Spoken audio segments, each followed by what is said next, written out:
Hey everyone, I'm Nina Zeta from Sidewalker Daily, and I am Director of Partnerships over there. And I work with brands on their influencer marketing, and I also work with influencers.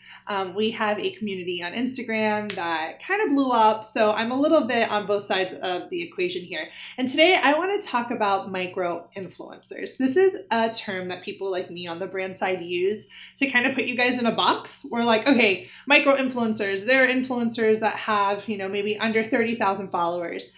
And that's kind of how we categorize you guys. The thing about micro influencers that is really exciting is that most of the times you guys really have true influence. Your engagement rates are way higher than some of the influencers I've seen with millions and millions of followers.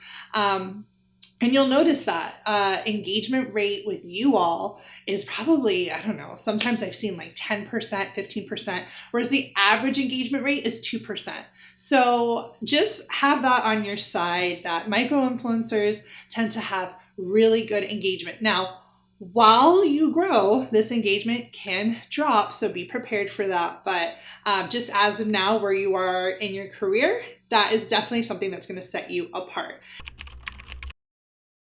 Now, if you're a micro influencer and you're looking to work with brands, or you're a smaller blogger that's like, okay, I want to start working with brands, but I'm worried that my influence is, I'm not big enough, this, that, the other.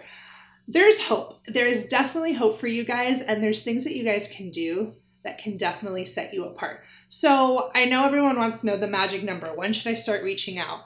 I can't tell you 100% for everyone, but I think if you are anywhere between 1,000 to 2,000 followers on a social media platform and you have a consistent following, that's probably a good place to start. Anything under that, work hard to get there. Secondly, in your space, because you're micro, there's a few things to consider. One, you have to be valuable, right? So you have to actually... The whole purpose of having or calling yourself an influencer is because you're supposed to have influence, right? So you need to actually be able to show this influence. It's not just about having followers, it's about showing proof that your followers take action when you ask them to. And that's why one of the biggest things that we always talk about is testing your influence.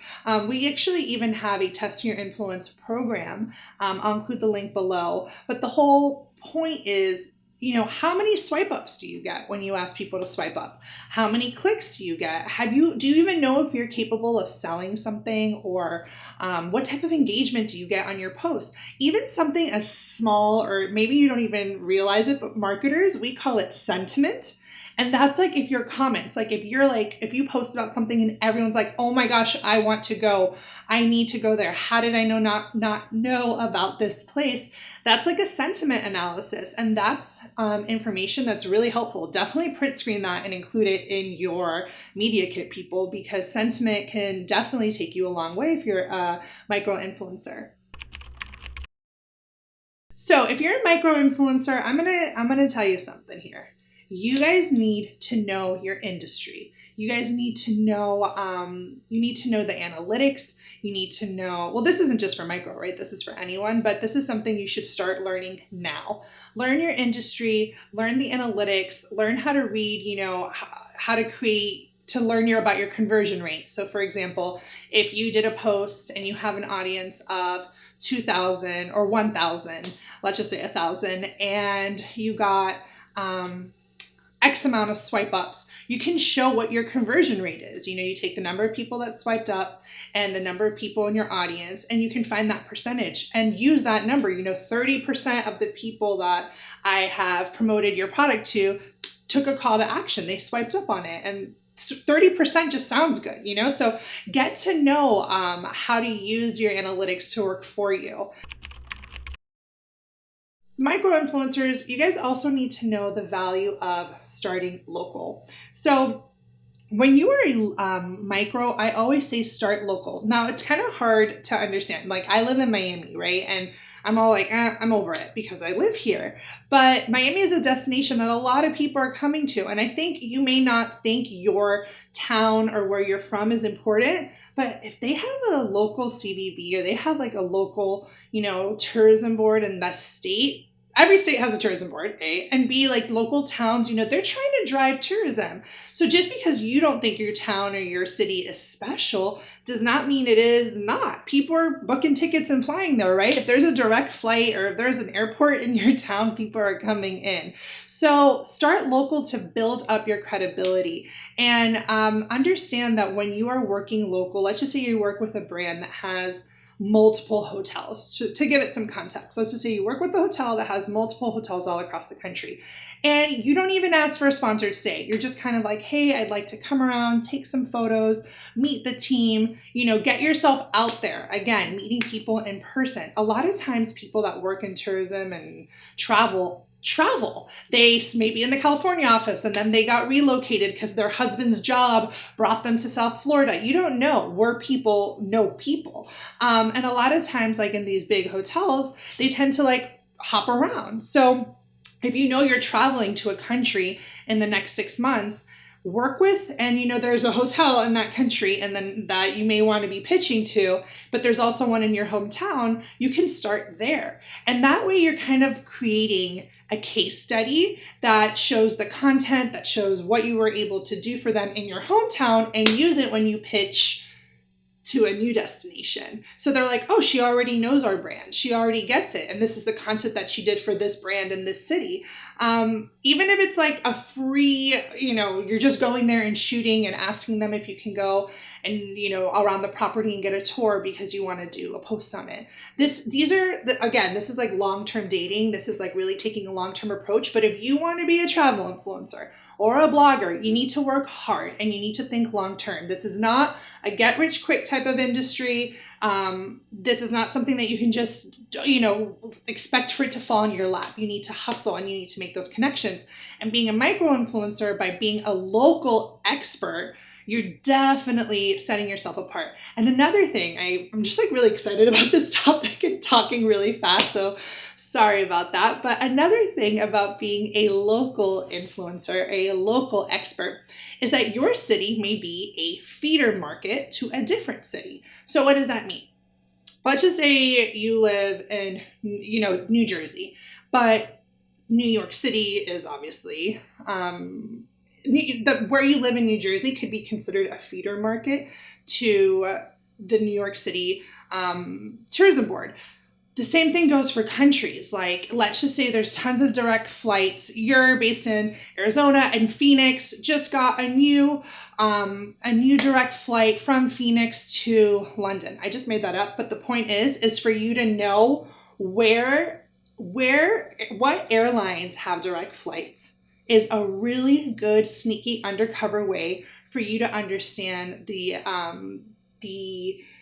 idea of what a feeder market is. Because if an airline is doing a direct flight, that means that tourism board of that country knows that they're trying to get direct flights and people to come from that town or that city to visit their destination. And if you are an expert in your town, that means everyone that follows you is most likely from that town. And if that town is a feeder market and you are now this like micro influencer that is an expert in your town, you're gonna get it, versus someone who's maybe based in Bali and yes has millions of followers, but they don't have like the geography that that client is looking to get. So just so you know, the clients that I work with, while there are bloggers that are based in Bali and all over the world that I've wanted to work with, they're like, yeah, even if they have millions of followers, we don't want to work with them because their audience isn't directly going to impact our sales. So that's why the importance of being local, being an expert locally, because chances are you're going to be able to like move people from a certain city to go to wherever that destination is. If you are a micro influencer, just know that you're going to have to work a little bit harder to prove yourself, right? Because you're still like in the beginning part of the race. So how can you prove yourself a little bit, make yourself stand out? That's kind of what we talk about is branding and being professional and, having a media kit and doing all the things that bigger bloggers do, because you are a professional and you are polite, but you are also, going to come correct. And just because you have smaller following doesn't mean you don't treat your brand in a certain way. It's important for you to always treat your handles, your social media accounts, your blog. You need to treat it as your client, not as a side hobby. No one wants to work with someone who uses this as a hobby. I've met some bloggers that I'm like, oh my gosh, they must do this full time. And they don't. They have a 9-to-5 job, but their brand online looks like it is a full-time job for them. And that makes them stand out. And that makes them, even though they may be micro-influencers, people that I want to work with. So definitely take that into account, the professionalism of and the importance of it when pitching and wanting to work with smaller brands.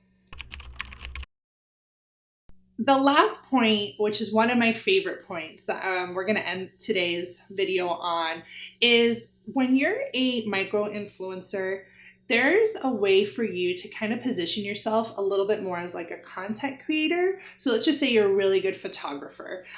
You can pitch to work with smaller brands just based on the quality of your content. The influence, the likes, all that stuff is just a cherry on top. It's not the main reason you're pitching. So that way you're not like, I'm an influencer. You're like, no, I'm a professional photographer, videographer. Here's my portfolio.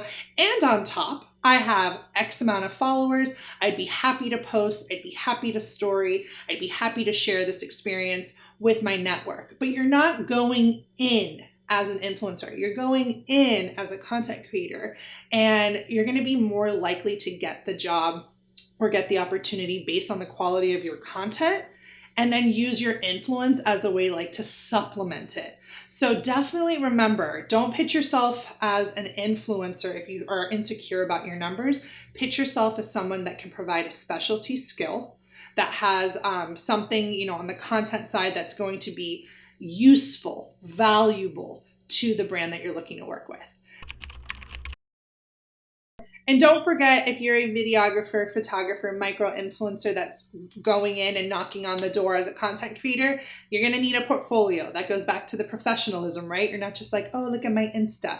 Have just like a quick page, a quick site that shows the content of your work, categorized by different key messages. So break up your culinary photos, put them together, put all your adventure photos together, your landscape, your interiors, break it up, make it easy, be professional. And that's definitely going to help set you apart as a smaller blogger trying to work with brands. So if you guys liked today's video and this is the type of content you are interested in watching, you found it useful, fuel my fire, like it, comment, and subscribe to our channel. And I will see you guys in the next video.